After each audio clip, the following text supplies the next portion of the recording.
Alright everybody, we are back again with another video. So आज हम लोग देखने वाले हैं ह्यूमन हिस्ट्री। सबसे पहले हम लोग इनमें ये देखेंगे कि हमारा पास्ट कितना पुराना है। तो हमारा पास्ट वही 2.5 मिलियन से 2.8 मिलियन ईयर्स ओल्ड है।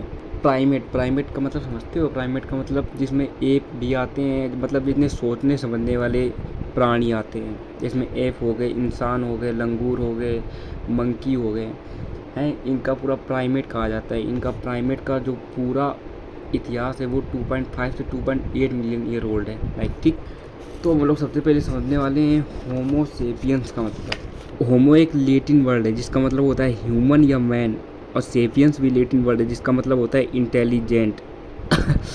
अब जैसे होमो सेपियंस ही नहीं थे, बहुत प्रकार के ह्यूमन थे, समझ रहे हो? केवल होमो सेपियंस नहीं थे। सबसे पहले जो होमो स्पीसीज हुई उसमें थी होमो हैविल्स हुई, और जो सबसे स्ट्रॉन्गेस्ट थी वो होमो इरेक्टस थी। लेकिन जो सबसे इंटेलिजेंट थी वो थी होमो सेपियंस, जो हम लोग हैं। क्योंकि हम लोग सबसे ज़्यादा इंटेलिजेंट थे इसलिए हम लोग सर्वाइव कर पाए और आज यहाँ तक आ पाए। तो अब हम लोग आगे बढ़ेंगे और देखेंगे होमो सेपियंस की हिस्ट्री में जो सबसे बड़े रिवॉल्यूशन हुए उनको। रिवॉल्यूशन मतलब क्रांति। तो जो होमो सेपियंस की जो सबसे पहली क्रांति हुई थी वो थी कॉग्निटिव रिवॉल्यूशन, मतलब संज्ञानात्मक क्रांति। ये लगभग 70,000 से 30,000 साल पहले हुई थी। तो सबसे पहले ये समझते हैं कि कॉग्निटिव रिवॉल्यूशन का मतलब क्या था। तो इसका मतलब था समझना, मतलब सोचना। समझ रहे हो तुम लोग? 70 से 30,000 साल पहले हम लोगों ने सोचना स्टार्ट किया, अपने इन्वायरमेंट को समझना स्टार्ट किया। उसको ही कहा गया कॉग्निटिव रिवॉल्यूशन। इसी पीरियड में हम लोगों ने लैंग्वेज सीखी, अलग अलग लैंग्वेज, अलग अलग इमेजिनेशन करना सीखा, लैंग्वेज से स्टोरी बनानी सीखी। समझ रहे हो तुम लोग? फिर उसी लैंग्वेज के आधार पर अलग अलग ग्रुप बने, कम्युनिटी बनी, और उसी लैंग्वेज से जो साइन होते थे उसी से हम लोग एक दूसरे की हेल्प करते थे और हंट करते थे, है ना। और जब हम लोगों ने सोचना समझना स्टार्ट किया तो उसी से हम लोगों ने फिर जानवरों की तरीके से जीना बंद कर दिया। फिर हम लोगों ने टूल्स का सहारा लेना शुरू किया, टूल्स का, टेक्निक का हंट डाउन करने के लिए। ठीक है, जो हमारी दूसरी रिवॉल्यूशन है वो एग्रीकल्चरल रिवॉल्यूशन। समझ रहे हो? एग्रीकल्चर का मतलब वो खेती, कृषि क्रांति। ये लगभग हुई 10,000 साल पहले। तो इसमें बेसिकली क्या हुआ, इसमें हम लोगों ने पहले जैसे हम लोग क्या जानवरों की तरीके से केवल अपने इन्वायरमेंट पे पूरी तरीके से डिपेंडेंट, उनकी तरीके से हंट करते थे। खाना मिल गया तो खा लिया, नहीं मिला तो नहीं खाया। समझ रहे हो तुम लोग? लेकिन अब एग्रीकल्चरल रिवॉल्यूशन तो 10,000 साल पहले हुई। इसमें हम लोगों ने क्या किया, इसमें हम लोगों ने अपने इन्वायरमेंट को मैनिपुलेट करना शुरू किया। इसमें हम लोगों ने अपना खाना खुद उगाना शुरू किया, है ना। तो अब इसको थोड़ा ध्यान से समझो।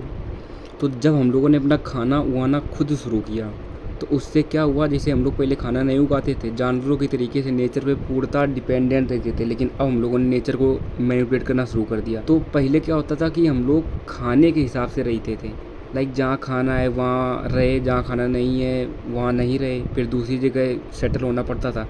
लेकिन जब हम लोगों ने खाना खुद उगाना शुरू किया, एक जगह हम लोग परमानेंटली सेटल हो गए। समझ रहे हो? यहाँ पर आया परमानेंट सेटलमेंट। और ये किस लिए आया? क्योंकि हम लोग फार्मिंग करने लगे थे, तो वहाँ पर ग्रुप बनने लगे और पूरी कम्युनिटी बनने लगी और वो उगाने लगी, और खाना के और जो फूड वहाँ पर उगाया जाता था उसको अब हम लोग क्या करने लगे, इकट्ठा करने लगे, सरप्लस ऑफ फूड। अब इस चीज़ के ना काफ़ी फ़ायदे भी थे और नुकसान भी थे। जो नुकसान थे वो ये थे क्योंकि अब हम लोग कम्युनिटी में रहने लगे थे, ग्रुप में रहने लगे थे, खाना उगाते थे, तो उससे लैंड को हम लोगों ने क्या एक एसेट की तरीके से देखा। तो एसेट की तरीके से देखा मतलब हम लोगों ने लैंड पर अधिकार करना शुरू किया। तो उसी जगह वह लोगों के बीच में इनइक्वालिटी आई, सोशल हायरार्की आई और प्रॉपर्टी डिस्प्यूट्स आए। ठीक है, लड़ाई झगड़े जो होते हैं ज़मीन की वजह से। समझ रहे हो? हाँ, तो यही इसके एग्रीकल्चर रिवॉल्यूशन की मेन पार्ट्स तो यही थे बस। जो तीसरा रिवॉल्यूशन था वो था साइंटिफिक रिवॉल्यूशन। अब ये ना बहुत ज़रूरी रिवॉल्यूशन था। ये 16th सेंचुरी के आसपास, 16th सेंचुरी में हुआ था। तो वो न्यूटन और गैलीलियो तब वो साइंटिस्ट हुए थे, तब हुआ था ये। तो इसमें मेन चीज़ क्या है कि लोगों ने अब क्या रिलीजन के ऊपर क्वेश्चन करना स्टार्ट किया। ठीक है। अब उन्होंने साइंस का सहारा लेना स्टार्ट किया, धीरे धीरे लॉजिकल लोग हो गए। अब उन्होंने हर चीज़ का हल लॉजिकली ढूंढना शुरू किया।